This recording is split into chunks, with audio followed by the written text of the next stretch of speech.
How do I look? You look great, man. Thank you. Okay, so the point of this, Gabe, is first of all, I wanted on record our conversation because we had so many in the past, right? Let's talk a little bit about how we know each other, right? You were my student. You were 19, right? 19 years old, yep.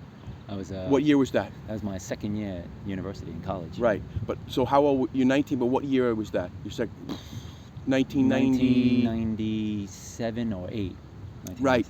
And the story was that, you were in my journalism class. Yeah. And you came up to me at, was it Easter break or Christmas break? I think it was Easter break. It was Easter break with my memoir. With your memoir, which you had written finished. about boarding school. Yeah. And you were not someone who concerned yourself much with punctuation. Definitely not, because you gave it back to me saying, you're like, you weren't double spaced, you didn't have any punctuation. I remember that, and I was like, oh. Yeah, but it had a real life to it. And it. And you said, you gave it to me, you were like, okay, I can tell you have talent, Gabriel, but a lot of kids in my class have talent. Finish it. And then you wrote your number on the title page. Yeah. And I took it with me, and I sat in my car, and I just, for a couple hours, went through all your comments and just was fucking elated. You know what I mean? Elated why? Because you got the check marks and you got... The check marks, exactly. You know what I mean? It was just like someone believed in me. Someone was like, right, you've done it, but you're not finished. It's only half done, because I'd only read half of it. And you just basically, you didn't like obliterate it, you didn't tear me apart, you just put in those places that you thought had promise. And I later found out that that's what you did with most people's work. You would just put check marks in, like it wasn't, when they gave you something new, it wasn't up to you to sort of like, kind of... I wasn't trying to, I guess, improve it in a sense. Exactly. I was just trying to get students to recognize where their talent was most evident in the manuscript. Exactly. Exactly. Yeah, and I guess at that time you were 19, so I'm 9 years older than you, so I was 28. And now Crazy. I'm 55 and you're 46. Yeah. So crazy. Little by little, the sort of friendships, I would say student-teacher relationship became it just evolved. Friends. Yeah, I mean, we hadn't, after you went over the manuscript, a year had passed. Right, you got in touch with me after a year, and I remember being impressed. And I was just like, do you remember me? And you were like, yeah, I remember you, Gabe. And I was like, I'm done. And you said, bring it by. And that's the first time I went to your apartment in Silver Lakes. Right, in Silver Lake, Staten Island, that's where we're from. We're from Staten Island, New York. Both of us grew up there, that's right. In fact, Gabe was someone who introduced me to sort of writing that came from other art forms.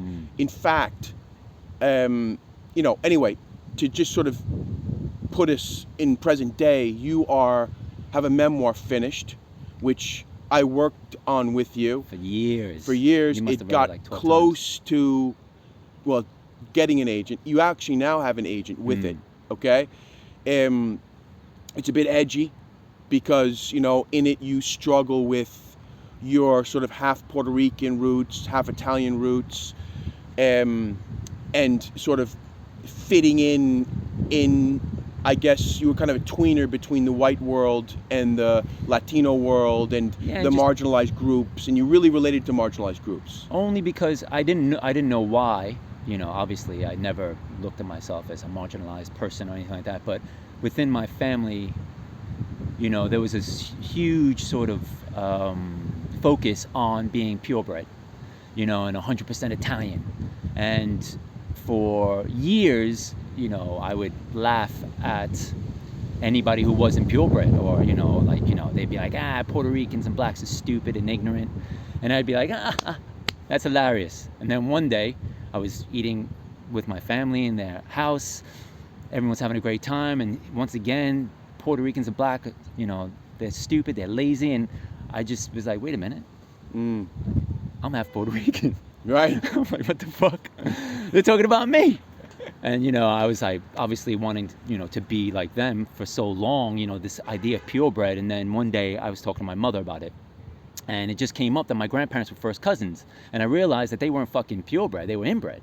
Wow. Yeah, and I just sort of, from that point on, I don't know why I was gravitated to black culture, obviously through music first and then afterwards literature.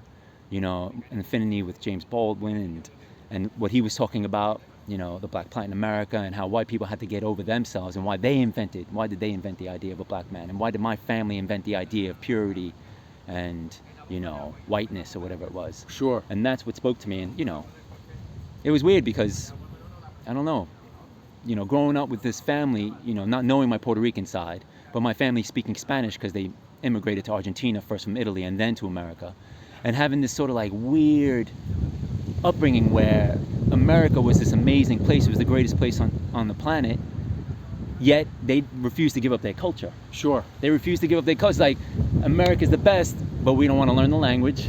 Yes. But we are not going to teach you the language of Spanish and Italian. You know, we're going to keep our customs and traditions. We're going to make our tomato sauce and our wine. Right. You know what I'm saying? But we're going to be ultra conservative and vote for these fucking morons because they somehow tap into our culture through, like, you know, because obviously they were living during the times of Mussolini, so they love the strong man, you know. Right. No, I mean, that all those things sort of boil up in your book, and I think make it alive. And you know, you have a great sense of humor about yourself also in the book. Now, I don't know when it will ever come out, but I know it will come out. And one of the things that bring up hip hop culture, because I remember the day in my apartment when I said, you know, bring by music for me to listen to. And you kind of educated me on that. And even today, you continue to listen to podcasts. And what's the podcast you were listening to? You were telling me about yesterday, where Midnight Miracle. It's Dave Chappelle, Yasin Bey, formerly Mos Def, and Talib Kweli, and and this quote amazing. that you showed me today, I listened to today, talked about, and I'm relating this to your book and my book, which is just say what he said. Well, Yasin Bey was talking about Bugs Bunny mathematics, and he was just saying how. What's that? So he's talking about how mathematics, you know, the mathematics that record companies use are based on like colonial mathematics, like basically saying like you'll get a part of a penny, and he's like, who the fuck like thought about breaking a penny into parts, you know what I mean? And so he was speaking specifically about Spotify and how the owner, don't know his name, don't care, was saying how artists need to stop complaining and work harder. And Mos Def, Yasin Bey, was saying, I mean, he obviously doesn't produce art to say something like that because it takes time, it takes effort, and you have to cultivate it. And if you have talent, you have to work hard to sort of like polish that talent. And just, you know, that podcast speaks to me. Again, they talk a lot about art, but they also talk about, you know, what it is to be black in America and, you know, marginalized, and again, just speaks to me. Yeah, I mean, I guess the point that I find fascinating about that is how if you, like, what are our goals as artists? Like, are we looking to have a literary career? Or are we looking to publish a book?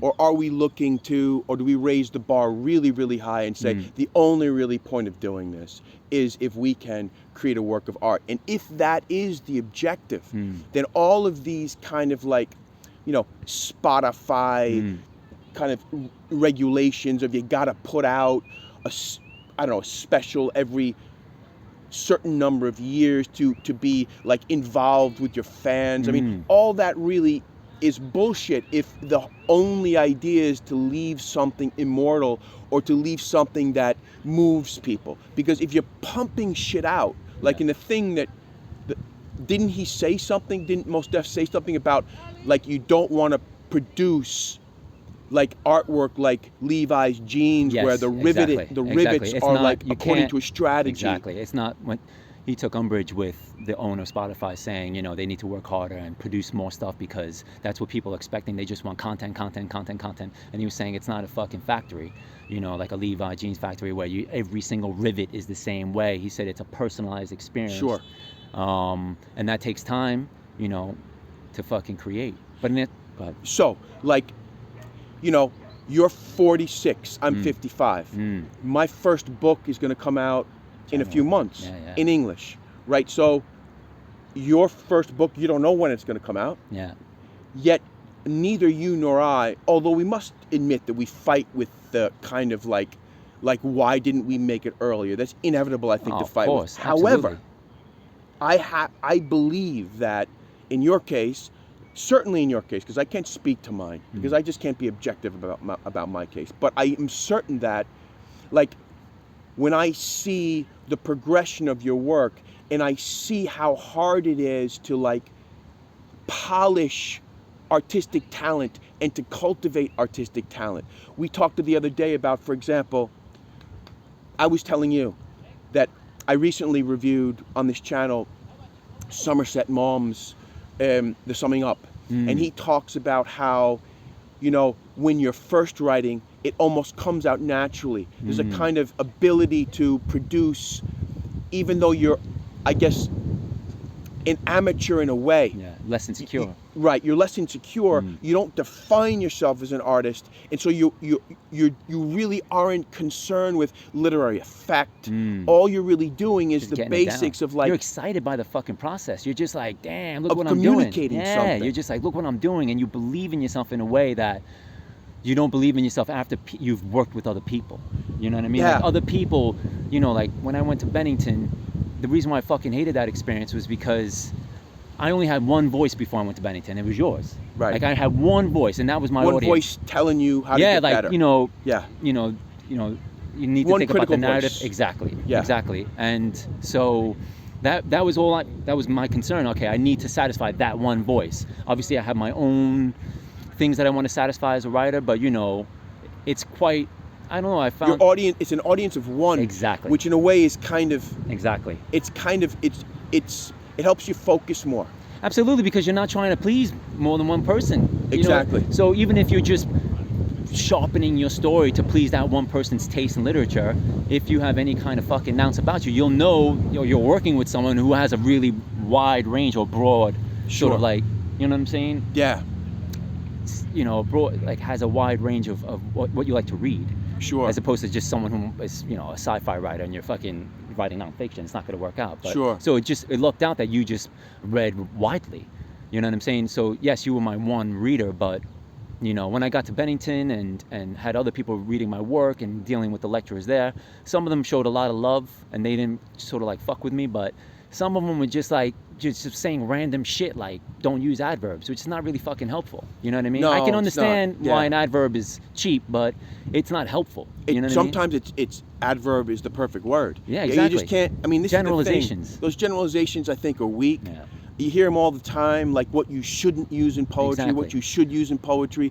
You know, the voices that Exactly. are sort of, you know, second person is lame. Like, And they haunt how you. do you fucking know They that fucking second haunt- person Exactly. is lame? And they it haunt might you. be lame in a lame story, Mm. but you could nail it with something. Exactly. I mean, I It's bullshit when, you know, because they haunt you. You go You into hear your those- work. You go into your work and you fucking insecure. because you're listening to all these voices. And you're insecure about your own work because suddenly that's a thing about, you know, going out and becoming or defining yourself as a writer. You're suddenly haunted by the idea of like, am I any good? Which you're not haunted by at first. You No, fucking definitely think not. you're a genius. Yeah, I remember. I'm Yes. going to be as great as Shakespeare, and you Yes. like okay. Yeah. And now, of course, I'm like, fucking hell, what was I thinking? But Yes, but it actually helps you at first because there's a kind of energy to the book that you kind of lose, I think, for maybe 15 or 20 years. I mean, or it only comes out inconsistently when, for whatever reason, you are listening to yourself and the insecurities go away and the sort of like undeserved arrogance goes away and you write for these pockets of period of these pockets, and then you got to kind of string them together with editing. You know, I just feel like it's really, really hard to when you get serious about writing. when you get serious about writing to improve because Exactly. you become way too self-conscious. Exactly. That's exactly what happened. And you know, before Bennington, I was just cracking on. You would read my work, and if you said it was shit, I would crumple it up, and you would be like, "Hey." I remember that. Yeah, Yeah. you had this thing. If I said something of yours was bad, you would tear it up in front of me, and you would just say, and I would Next say, "Well, one. Gabe, it's not all bad." Yeah, I yeah. mean, you could save some shit. And you're like, "No, it's all or nothing," and you kind of are as a writer. I mean, I've talked to you, but you're kind of a home run hitter in the sense that you either really knock it out of the park or you sort of like ground out to the pitcher. Exactly. You know what I mean? Like, you know, but you swing hard. Exactly. I'm always trying to hit it out of the park if I can. I mean, we all should do that, though. You know what I mean? But I mean, I guess your swings are big because you kind of take risks in the sense that very often you don't always like stick to, I guess, realism. I also like the big ideas. You do like the big ideas. I want to fucking tackle racism. I want to tackle like, you know, my own bigotries. You know what I'm saying? And you know, where that came from. You know, self-hate is a fucking fascinating subject for me, and you know, because everyone suffers from it, but they put that shit on other people. They do. They hate other people. Absolutely. You know what I mean? I mean, a self-hater hates other people. Exactly. And they're yeah, I mean, you got to kind of, dealing with that self-hate is really dealing with everything. It's in a way, it's like, because, you know, after you get over that, you get a clarity. And I remember telling some of my students, like, when you reach that clarity, it's like the best way I can describe it, I couldn't even find a literary sort of parallel, but was from The Matrix. Like when Neo finally gets clarity, he can see the zeros and ones in the Matrix. Like you can see that shit. And suddenly and that doesn't mean you have it forever, the clarity. You know what I mean? I lose that shit all the time, whether it's... Oh, sure you do. Yeah, you're fucking up with your family or whatever. You know what I mean? But you when you achieve clarity, when you realize that your family are bigots and that they may love you, but they hate a part of you. And that we're bigots. Exactly. Exactly. Absolutely. And the monster is in us. That's the thing about it. Exactly. You know? And everyone's faking the funk and acting like they, you know, that they don't have these streaks in them, and they're all fucking liars. And it also totally is detrimental to their art, because those conflicts in us are what give the work power. Absolutely. And facing them down. And the danger, like I've often talked about, like how good writing is dangerous. And what I mean is that it can be interpreted wrong by, in other words, like... Exactly. In other words, you're going to piss people off. Sure. Like if I read your book, and for example, you use the N-word in the book, right? You know, or for example, your character, who is you, is racist. And if I don't have a sense of humor, I might either think that either this person doesn't have the distance, isn't speaking about racism or how racism can clamp on all of us. Either you're that person or you're someone saying, yeah, I want to be like this fucking dude. You know what I mean? Like there's the danger that your work can be misinterpreted because nothing is clear. Nothing is like put out for the reader for you to get. Well, that was one of the issues with my agent. Like she loved a lot of it, but she was always concerned on how it was going to be taken by, you know, reader. So one moment she would say, maybe we need to take out some of the N-words, and the next moment she'd be like, fuck it, keep them in. You know what I mean? But we should also say that she's black. Your agent is black, and the person who accepted this manuscript, right, which a lot of people probably shied away from. A lot of people. And she asked me, she was like, why me? And I was like, because I said, I had an epiphany. I said, I realized that sending out I said, first of all, the literary agent world is just 99.99% white. And I said, and I don't give a fuck. That doesn't bother me. But I don't know if it's 99.9% white, but might be that high. But I would say it's also. But there's very few black women. There's a lot of women. Yeah. Yes, a lot of women. A lot of women. A lot of white women. A lot of white women. But right. There's very few black women. And a lot of white women who I would say wear the flag of their open-mindedness, right? And that maybe are kind of frightened of somebody who might be coming out there with the N-word and they're representing that. Yes, and they're representing that. You're not afraid of being misinterpreted in a way. I don't give a fuck. Because you know who the fuck you are. Exactly. You know what you're fucking saying, okay? And the fact is, I think you're safer with her because she knows that you know I what told you're her, saying. I said, she asked me why, and I said I had an epiphany. I felt like she would get me. She would get it. She wouldn't be afraid because she would know from her own experiences, because she, you know, was in the South Bronx, and then she was chosen by a teacher to go to an all-white, rich school in the Upper East Side, which was right around the corner from where I lived, you know, when I moved back to New York. Really, it was called. From where? From the South Bronx. But where you moved back from New York, from San Francisco? From Seville. Oh, right. Okay, yeah. Okay. Yeah, we're in Seville right now. I should say that Gabe came to live in Seville for a couple years. I've been in Seville for 17 years. Gabe now lives in England with his wife and 2 daughters, where he works as a gardener. He mentioned that he had students once. He once was a teacher of writing. I guess I still am a teacher of writing, but not creative writing. I'm a teacher of composition. And we should say the name of your book, Gabe. What's the name of your memoir? It's in between titles. But it has been called what? It's been called Watered Down Man, and that's a great title, Watered Down Man. And the other one that I sent it to Karen with is God Spits Out Those Who Are Lukewarm. God spits out those who are lukewarm. I mean, I think I like the first one better, but you know, maybe that's because I've been with it longer. Exactly. You know what I mean? From the very beginning. Sure.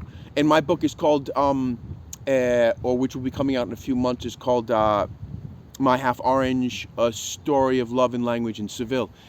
My book is perhaps not dangerous. It is not right. It is not written about marginalized peoples, but it's about what is true to me, and is about the conflicts within me, which is what I think we have to recognize, Absolutely. whether or not they may or may not resonate with people. Yeah, but because they're universal. yes, absolutely. Another thing we talked about the other day was sort of like editing, because I've helped you edit. Everything, every Right. fucking thing. Although I think probably there came a point where I stopped, because I feel as though, you know, if I'm sitting there line editing your work, if I'm taking out what I consider to be the excess, then it's less yours. Absolutely. Right? I mean, Watered Down Man is a perfect example of that. The original version of it is a perfect example of it being 50-50. Right. I felt that way. I was like, this is half John's book. I mean, Sure. Because I'm choosing what to include and what not to include. And rearranging. So if you're rearranging things, you're changing the rhythm. You know what I'm saying? So Sure, it's I our am. rhythm now, not my rhythm. Yes. You know what I mean? And I think that's important to a degree, but I think there's a point where you got to get it and you got to do it yourself. Absolutely. Which is exhausting, bro. It is. What do you think makes, right? Because we've talked about already about those moments when we're kind of like on point and we're seeing and what's coming out of us. Let's imagine it's like, I sometimes feel though, it's like a kind of like, we're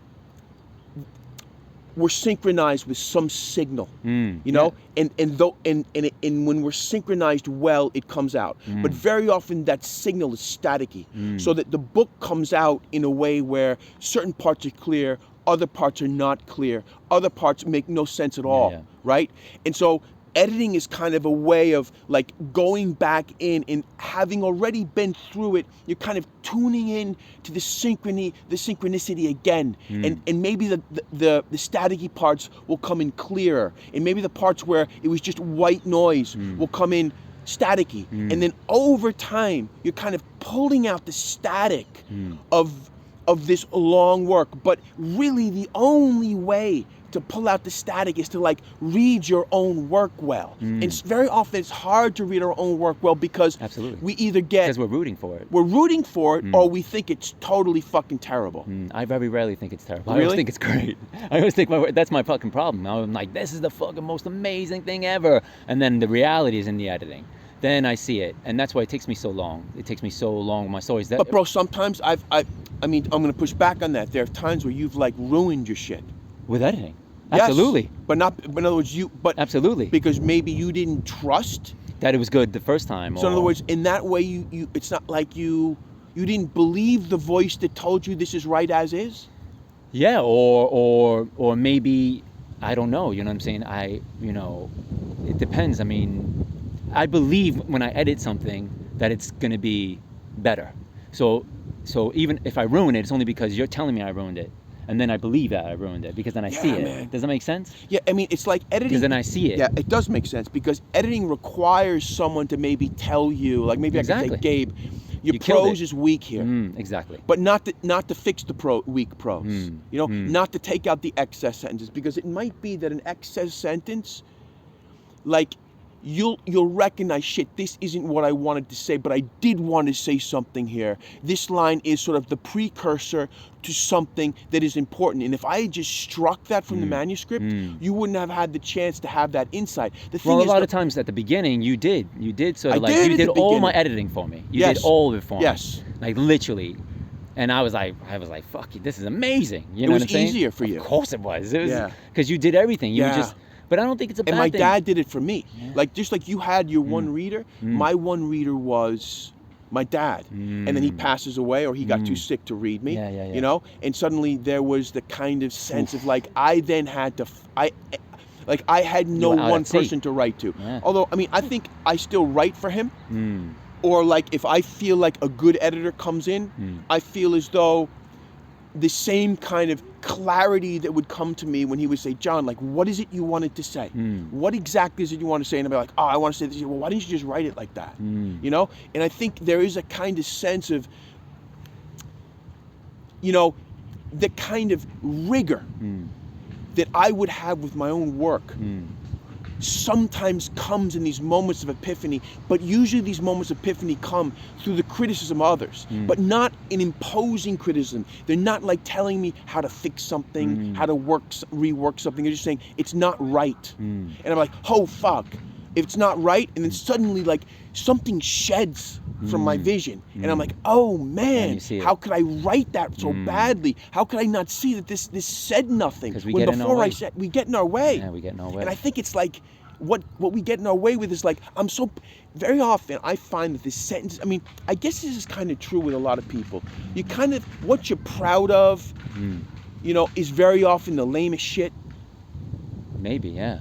I mean, and also I found that like, a lot of times I think that you got to deal with very often people who don't know how to edit and or read your work. critique, and then their voices come into the chorus, and it just becomes this, and there's no harmony. Sometimes I like people who like. There's a couple of people I send my work to sometimes just to read it and, you know, give me their opinions, and they don't know how to edit, but they know when it's not good. Right. And sometimes That's I true. like that. Like, I don't want a heavy hand. Just tell me where it's not good, and then I'll just fucking sort it out myself. You know, I'll fix it myself. Sure, yeah. And that, to me, like, that's what I do with Alberto. I look at his work, and I don't go in heavy. I just sort of, like, say, I'm not feeling this, I'm not feeling this, I'm not feeling this. This is Alberto right here. This is, you know, that magic. Right. The check marks again. Yeah, that's all you did. It was the check marks. I wonder if that is the way to edit. But in the sense of, you do kind of want to be able to say this is Alberto, this is you, or Gabe, this is you, or John, this is me. But maybe also, I find it's very, very helpful when someone just says, you know, I don't know what you're saying here, or, you know, there seems to be a lot of excess. Like, just being told that is somehow allows me to see the excess. Exactly. And then you go in and you do it how you would want to do it. And that's what I do with Alberto, who, by the way, Alberto Daniels is an amazing writer. We got to meet give one him a day, shout Alberto. I hear that you watch these. You're among the several thousand I won't viewers. say select few, because I don't know what it means. But hey, you know, I do these things with love and passion. Exactly. So, and I mean, this I'm going to put with my conversation sections. You know, I did want Gabe to have something because, you know, for many, many years, Gabe was a caretaker at the Alice Austin House on Staten Island, which is perhaps one of the most beautifully set houses on the island, would you say? Absolutely. Because it's right on the coast underneath the Verrazano Bridge. How many years were you there? The Verrazano I was there Narrows. for 4 years. And I would go Almost and hang out with you every Saturday. week. And usually we would come over, we would see some film. Yes, or ballet. Or ballet, because for a while I was really into ballet. And I would bring over something, and we talked very often about how these things were related to writing or art in general. Yeah, exactly. And you turned me on to Balanchine and Stravinsky. Who is the guy that you turned me on to, that Canadian artist who did video art? Oh yeah, was it McLaren? It might have been. Yes. I think it was something like that. It was a Scottish name. He was from Scotland originally. Right. He went to this, I think it's CBA, like the Canadian Broadcasting Association. I'll find it and I'll put it into the video. He was the man. But he did Neighbors, which is a great fucking That's one of his short works? film. Yeah. Yeah, It's about how film. neighbors never get on, but it's fucking brilliant. Yeah. He's the man. No, and also music, obviously. Yeah. Music was always something that, you would. I mean, it wasn't only hip hop that you turned me on to, because you also turned me on to everything. I listened to everything. Was it Coldplay? No, it was before Coldplay. Who was it? Eddie Vedder? Who was those guys? Yeah, I mean Pearl Jam, Nirvana, Pearl Jam, all of them, Soundgarden. I mean, that was part of my growing up. It was Nirvana and it was Wu-Tang. Those were like, I was like fucking trying to dress like a grunge, artist, like a grunge thing with like Wu-Tang in there, and I was always torn. I was torn between the two worlds.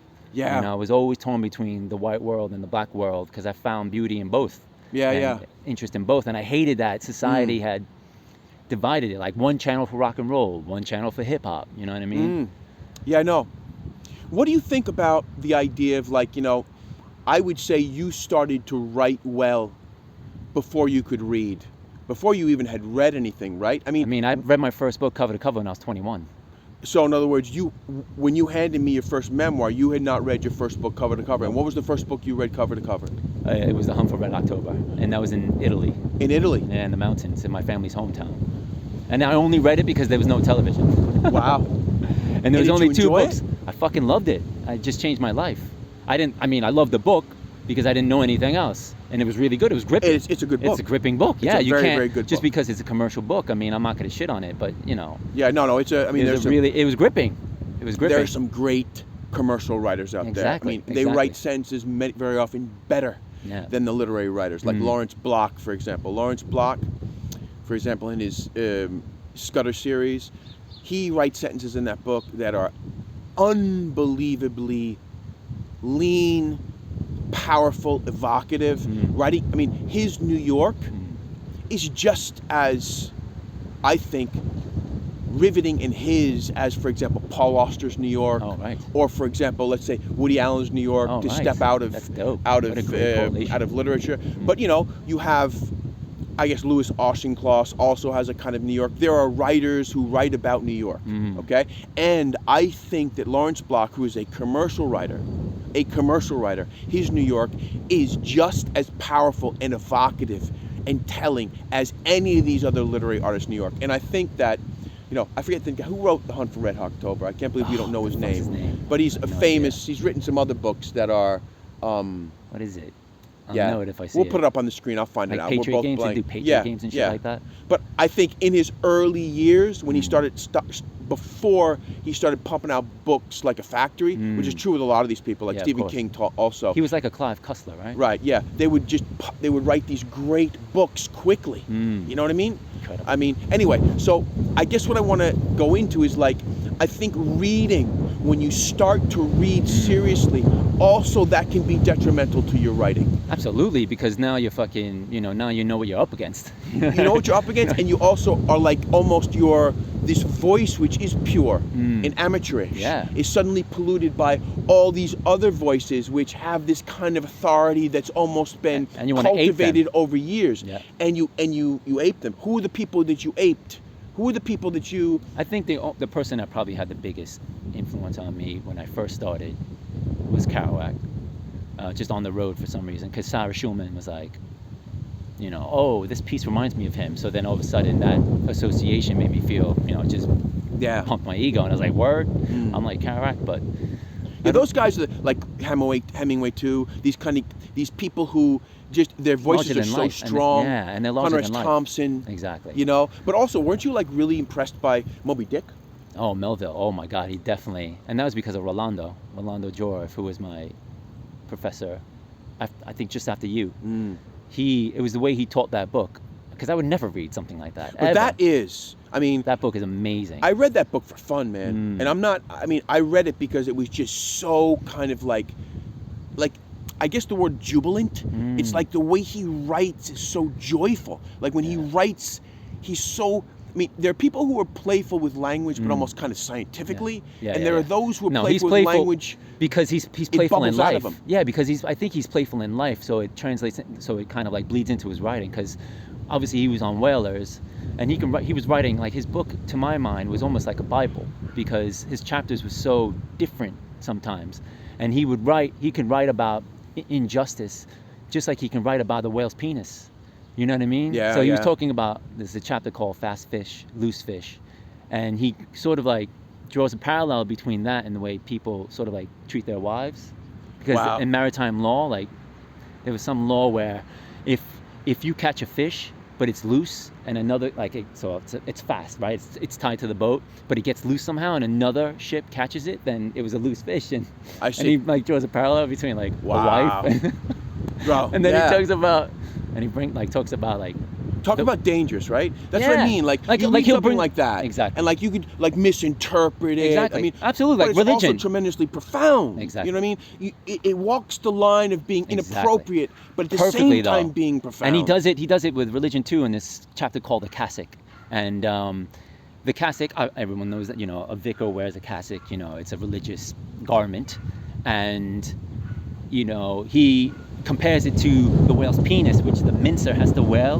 Like, they take the whale's penis, they cut a hole in it and 2 holes for the arms, and they wear it in order to boil down the whale. Get out of here. They wear the whale's penis. Yeah, it's a fucking... Jeez, the foreskin... And it's called a cassock.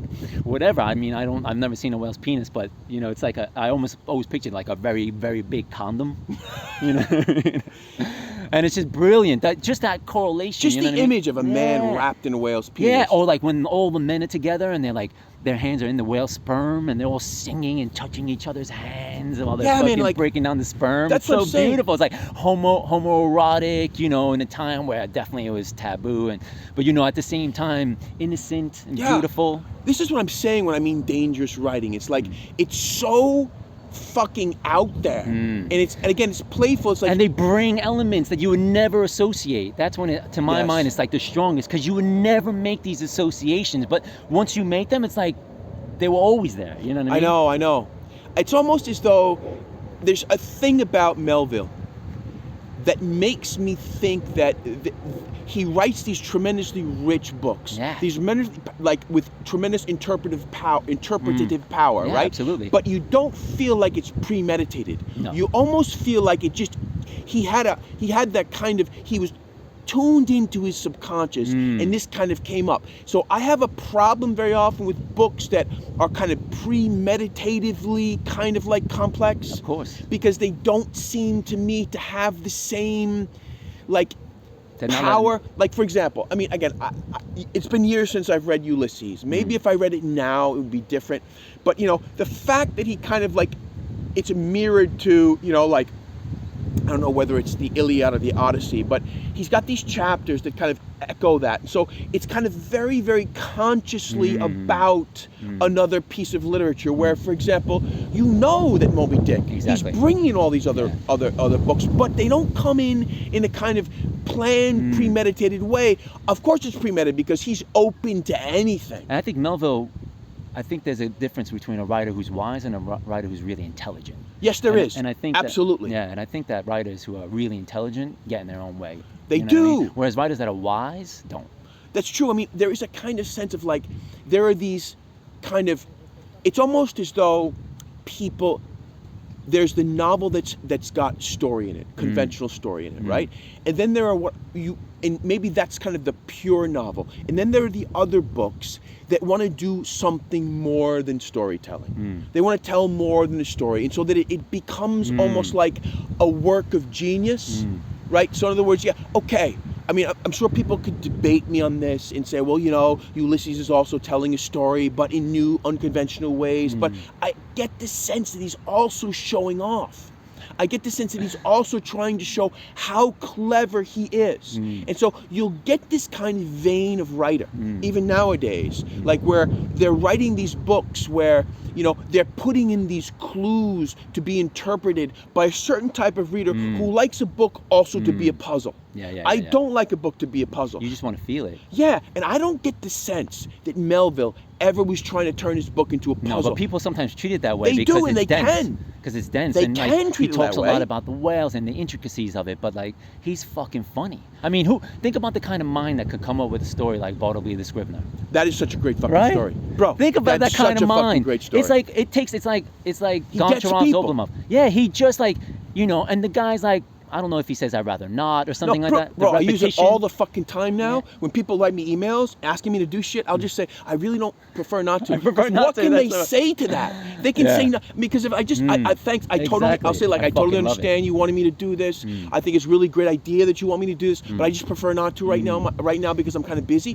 What can they say? Exactly. It's just like the perfect response, and it gets him the business. Everyone just they shrink before that comment. I prefer not to. Exactly, I love it. But he's so fucking profound. There's nothing clever about that. Yeah, he's not trying to blow you away with biblical fucking parallels or anything like that per se. He's just, although he might. Yeah, of course, but he's not trying to. He's not trying to. He's versed in it. He knows, like he knows his shit, but he's not trying to. He was just a man. He was ahead of his time on everything, on race, on politics. He was just a fucking... And what I want to get back to is you recognized that. In other words, I do feel as that... Maybe instinctively, No, I think but instinctively. Yeah, instinctively is what you... And so in other words, you became a good reader relatively quickly. In other words, you found books that had soul in them. Yeah. You recognized the soul in them. And that's what you continue to read for, no? Only. That's all. I don't give a fuck about, trying to figure out the puzzles and stories. I just want to be blessed. I just want to say, wow, like... I just want it to wash over me, and I just want to feel moved. I just want to feel moved. I want to care. Yeah, I mean, that's the thing. I mean, that's the great... I mean, we talked about this, about how, like, for example, in my writing classes, right, my assignment to these students is, don't bore me. 500 words, don't bore me. 500 words minimum, don't bore me. And that's it, right? And... when you were recently in England invited to participate in a kind of, I guess it's a kind of literary podcast where they read really great books. Yeah. Well, I don't know if they're great books. Apparently really great Apparently books. Great books. Books that have the reputation of being, I guess, seminal or, representative of something powerful, right? And you were asked to read this book, and... everyone was saying, well, don't you have a question? And you stopped reading after, we won't name the book. 150 books. And you said, and she asked you, like, why you stopped reading. And you said, because I didn't care. Exactly. And that is, to me, the perfect response. Whereas I felt insecure by that response because... But I mean, look, there are people who don't care because, for example, my kids don't care about reading because they just don't, I mean, they don't care about the activity of reading. Whatever. Maybe one day they will be convinced that this is worth caring about. But you obviously care about the activity of reading, so you're going with an open mind. You want to be moved. So you give a book 150 pages. Absolutely. And you said there was the second chapter, touched on something that maybe... Had he written every single chapter like he wrote the second chapter, I would have been moved. I would have stuck with it. But you didn't care. In other words, if you don't care... you got to just put down the book. I almost feel like we have... Maybe I'm being exaggerated here. I feel we've got a moral responsibility to put that book down. Bro, if that book is not making us feel, we shouldn't finish it. I mean, if life's we're too finishing it, we're almost like screwing ourselves and not giving the writer spiritually their due. Like, I swear, one of the things about this book rants thing is, I gotta fucking say if a book is bad. I mean, look, I can choose not to talk about it. But if I feel like a book is, for example, gets my hopes up, if I feel like there's like the germ of something powerful that I feel could have taught me a lot, and because of editors or because the writer didn't wait long enough with it, I feel as though this topic is now kind of like, it's just not taken advantage of either by the writer or by me, I feel kind of like slightly offended by that. And I feel as though, I mean, who am I to fucking tell people what to do with their lives, right? Of course, but you're investing your time, and you've always said to me, like, if you're gonna write something, don't waste the reader's time. I feel a moral indignation. Now people can laugh at me for feeling a moral indignation, but I do feel moral indignation. That is so strong. And I feel as though I've got to like do the video. That's because you're an intense motherfucker. That's all. But I mean, I just feel as though. Maybe it's because I see myself reflected in that. Like I see myself like that is something that I could easily fall into. I could easily let a book go too soon.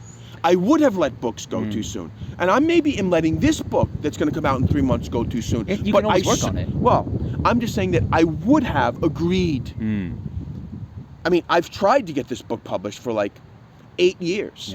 And I mean, every time it hasn't been published has been a blessing in disguise, right? But I would have gone with it in those moments. Of course. And they would have been missed opportunities because the book would have been published in a form that right now I probably would be embarrassed by. So if I see a book that someone else has done that, where I feel like someone else is sort of falling into that trap, I feel kind of, maybe that moral indignation is really me feeling like, damn, that could have been me. But for the grace of God go I. And like I just like, I'm hating in that person what I hate in myself. And what could have happened to you. What could have happened to me, and the only reason it's not happening to me is just some circumstances that I had no control over. So I can't take credit almost for the book if it comes out and I just happen to get it right, or whatever. Providence or luck allows the book to be published in the moment when it was mostly done. Yeah. You know what I mean? Which I think is probably the case with you. I think with your book, with Watered Down Man, or I don't get. I'm not. There's no indignation when the book is bad. I'm just like, how the fuck did this happen? You know, I'm like. that is that too. Yeah, like I'm just how like, the fuck yeah, did this how get through? Yeah, so I mean, and if my book or anything that I write gets through and it's, you know, not up to snuff, you know, I think I'm at the age and my personality where I'm just like, well, you know, the next one will be better. You know what I mean? The next one will be tighter. Because there's a lot, someone was telling me, like, people who write, you know, a lot and put out a lot of work, you know, maybe it was you that was telling me that. They put out some shit sometimes, you know, and same thing with musicians and other artists. They put some shit out, and, you know, I'm okay with that. If I put some shit out, I'm okay with that, because I feel like I'll put some gems out too. Well, that's one of the things that, I mean, again, which is on this book rants thing, is my review of the Summing Up by Somerset Maugham. He says that, trust me, if you write bad books, they will be forgotten. Yeah, exactly. Which is just a great thing to say. Absolutely. You know, and he's written some books that are worthy of being forgotten, but the Summing Up is a book that will live on. I mean, it has lived on, right? He died in 1965, 2 years before I was born, and I tell you, that book is, I mean, what that book will teach you. Again, though, he grew up in a time when there was not so much other, as far as telling stories, there weren't narratives like now you can go to Netflix, now you can go to film, now you can go to books on audiobooks, you can go to video games. There's thousands of ways to tell stories, okay?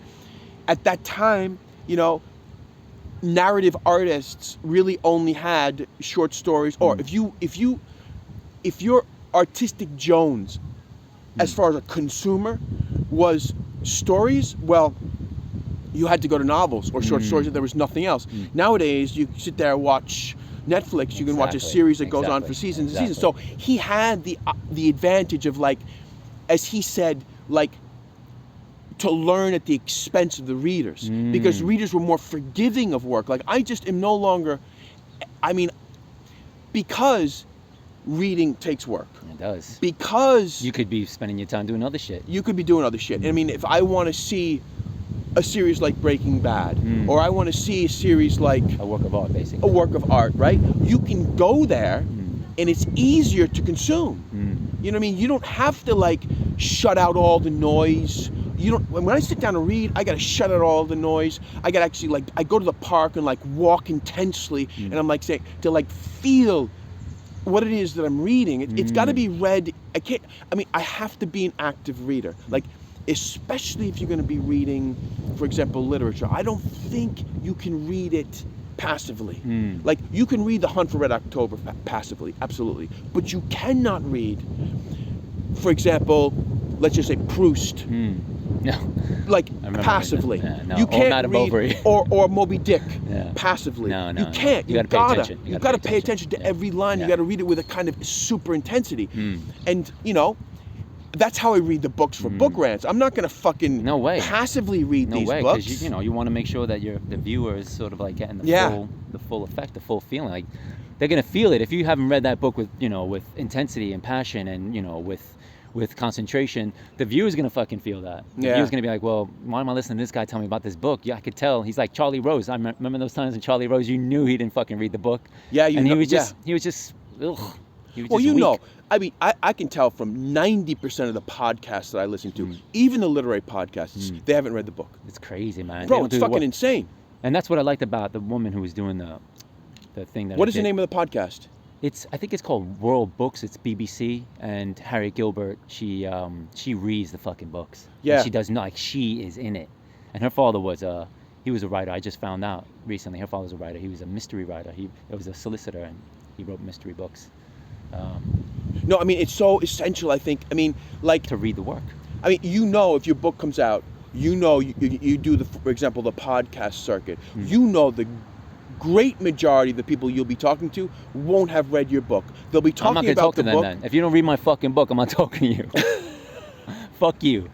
No, but it is an opportunity to maybe speak about your book, but it almost becomes like, I don't know, it's lame, man. It's just fucking lame because you're out there like on some sort of like soapbox preaching to your book when there's no like audience. I mean, Then you I'm not want gonna do the it. interviewer to be the best audience. Of course, right? Absolutely, because if they're enthusiastic, they're gonna drum up that enthusiasm for Yes. prospective book buyers. And I think there have to be questions from the reader, like intense questions, like with deep curiosity. Another thing, like often with these literary podcasts, they will have read the book. You'll know they have read the book because they'll say certain things about it, but they won't take the writer to task on certain things or ask them why.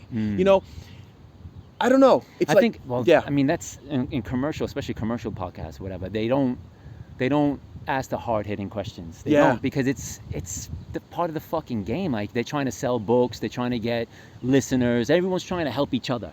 It's like the whole kind of blurb shit. And because of maybe the times we're living in, I don't know. I'm not a fucking, I'm not some sort of, I don't know. I'm not a political commentator, but because of the times we're living in, everyone's trying to help each other, and they're not doing what you're doing. They're not doing what like Chappelle's doing and other people who are just sort of like ruffling feathers and calling shit how it is, calling it how it is. I just don't know how much of a service you're doing to people. For example, if maybe they write a blurb that's really kind of exaggerated, or for example, if they sort of say the book is you're not doing like something seminal, and then the reader reads it with those expectations high, and they're kind of not shattered, but there's a kind of disgust. It's dishonest. It's dishonest. You get the sense that the system is fucking with you. It's corrupt. The system is it is corrupt. Of course it is, because everyone's trying to help each other put money in each other's pocket. And so, like, I can understand, like, maybe, and you've talked about this, because one of the reasons why you did not want to comment on the book in the podcast, you said it's already done. Exactly. And so, like, that's what I said to Harriet. I said it's already. No, I said that to Anne, who's a client of mine, and I just said it's already written. Had he given me his manuscript before he published it, I would have fucking not torn it apart, but I would have been straight up with him. But because it's already published, like, what do I gain from? I just didn't feel like. Well, he might gain something from the next book with the next book, right? Really? Because, bro, I'm hearing book rants trashing certain books that I've read and are published. So in other words, like, and maybe the author sees them and says, like, they do probably think I'm a fucking dick. I don't care. But the fact is, I do believe, maybe arrogantly, maybe without justice, that perhaps this review will make their next book better. I think it's very rare when a person. Kevin Hart was on Midnight Miracle podcast, and he was talking about. I forget. He was talking about a comedian that would just tear him apart when he was up on stage. Yeah. Just tear him apart. Like, literally, Kevin Hart's on stage, and this guy would just, like, yawn out loud. But did it come from any kind of sincerity? No, he was just saying, like, because Kevin Hart, he was sort of like basically abusing Kevin Hart's set because it wasn't good enough. And Kevin Hart was like, fuck you, I'm going to show you next time. And Dave Chappelle's the same way. He was saying, like, anytime someone, like, belittled them, they would, like, like, they would take it to the next level. But I think 99% of people aren't like that. Well, I think though, but maybe that 1% are the artists. Yeah, exactly. That's what. And maybe this guy. Scott Fitzgerald said about Zelda. She couldn't take it. Meaning, like, she couldn't take the criticism. Like, she had as much talent as he did. Exactly. But she couldn't take people saying it was bad. And maybe it's good that you're, like, I can't do what you're doing. I can't. Bro, if someone tells you your work is bad, I can take you that. come back harder. Yeah, me. But I can't do that. Like, I can't be like going up on a World Book podcast and slam this guy's book. No, I'm not saying you should thinking that on the next book he would remember me and be like, I remember when he abused me, I'm going to fucking show him. Like, I don't think that way. I'm just no. You know what I mean? Maybe you're humbler than I am. No, I wouldn't get up there and do it either. I mean, we talked about one of the things, we were thinking about doing a book here. Yes. On this podcast, and you... and I talked you out of it. You talked me out of it because really we couldn't say much good about it, right? Because, I mean, if you can't say anything good about it... It's very difficult. Right? I mean, like, if there's no real germ of something that could have become an art, and I think perhaps in that book, there's nothing that really stands out that makes me think that this could have been a great work of art. I don't know, but we won't talk. So it was kind of like worthless to talk about it. I think that it's worth not talking about those books. Exactly. I really do. Exactly. I'm not talking about any book here that's like, like hopeless. No, you're talking about books that you really find. And writers that I find truly interesting. Exactly, and every writer have I've the reviewed potential here, to be great. And you're disappointed that someone along the way let them down. Yes. Is that fair? Even if it might be themselves. Like Yes, themselves yes. or But their editors, their readers, I whatever. think that's true. Every writer that I review here, I think could be great. I do. I do think that, you know? But or, you know, yes, I think that. I do think that. There are things they've done in their book that are on the level with the best stuff. Except maybe Blind Man's Bluff. That's true. That's true. I would never do that. Yeah. Yeah, guys, I mean, if I'm sort of a little bit... I don't know, man. I felt as though when I reviewed Blind Man's Bluff, I don't take anything back about the book, but I perhaps maybe wouldn't... I mean, the thing is, this is bullshit because I could always take the video down and I'm not taking it down, right? Exactly. So I'm keeping it there. But You're like, fuck it. I said it. It's But done. I just no, fucking what's that hate- line? If I said it, I meant it. I bite my tongue for no one. Call me evil or unbelievable. what's that from? Biggie. Wow. Yeah. But I guess why I keep it up is because I just dislike anyone writing for the censors or writing for this certain type of like gatekeeper that doesn't want dangerous books. I do not want people. I actually felt moral indignation when I read that book because I do feel bro, let me just say that. Blind Man's Bluff, I'm going to push back on what you said. There's a section in that book where he writes about Rain Man, and it was published in Hobart. Yeah. Which I think is an extremely good piece, and I think shows the talent of a writer being great. But I think this is an example of a writer, and I'll say it again here, writer writing for women. Yeah, you're like, there's no testosterone. There's no testosterone in this book. I was like, oh boy, he's gone and done it. Anyway, I probably shouldn't have published it. I probably shouldn't have, but I'm keeping it there. I'm keeping it there because I'm just keeping it fucking there. Because it's going to be a mistake. Person. You're not a bad person. I was a dick with that review, but you know what? Sometimes I'm a dick. You're not, Sometimes I'm a dick. bro. No, there's a bit of dick in me. Why am I going to fucking hide that? Like when you edit my work and you're like, Gabriel, you're just masturbating here. You're just masturbating here. Yeah, but bro, it's done with love. Of course, that's why I'm just like, I think it's great. And again, I want to say here that it's me seeing in you things that I know I do, and I wish someone would call me on my shit. Of course. You know? Absolutely. I wish I had someone, I were times when I would review your work and I would say, why don't I have someone in my life like me for me? Of course, I remember you telling me that. I tried to do it, but I did in a very global way. Like I couldn't get into the sort of I think you were minutia. right. I You were just right, sort of bro. like try to give you the straight up truth of what I felt, but I couldn't do it with the aggression. Well, you can't do it like me, Yeah, right? exactly. And So I mean, I had and to I do it think- in a very sort of like panned out way. I couldn't get in there and do it like the way you did. You know, it was surgical with you. With me, it was like I was trying to sort of like diagnose the entire body. You know what I No, mean? well, you just said you said I think which is the absolute truth, which was, John, you're not being you here. Yeah, exactly. I mean, that's and if I'm not being me in a think place, that's the well, most that has to come out. Yeah.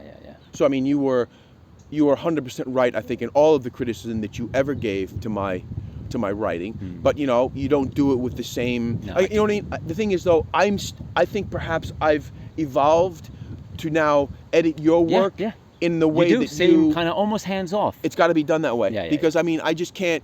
Because you have to trust that I'll figure it out. And if you don't figure it out, like on me. and the thing is like it's only by figuring it out yourself that you can Get develop better. as a writer. Absolutely. It's no fucking way. And it's You like, handicapped me, bro.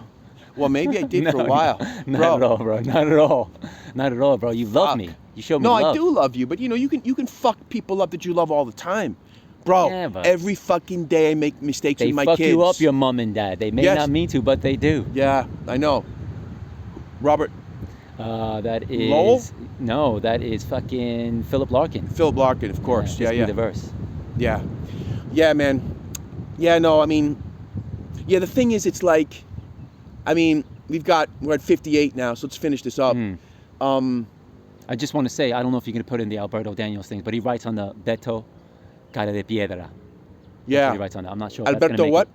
So Alberto Daniels, who I was sending a shout out to. Yeah, who is a follower of this podcast. And what is the thing that I'm going to read? You're going to send it to me. What's it called? Oh, yeah, Jaguar. Camille? Jaguar. Yeah. But he writes on the name Beto, Caradepiedra. Okay. Yeah. Beto Caradepiedra, which is, Caradepiedra would be face of stone in English, which is a great pseudonym, artistic pseudonym. Super talented. I'm actually looking forward to reading that, Alberto. And thanks for watching my videos. And I'm sure you're glad to see your boy Gabe on here. And I'm glad to see him.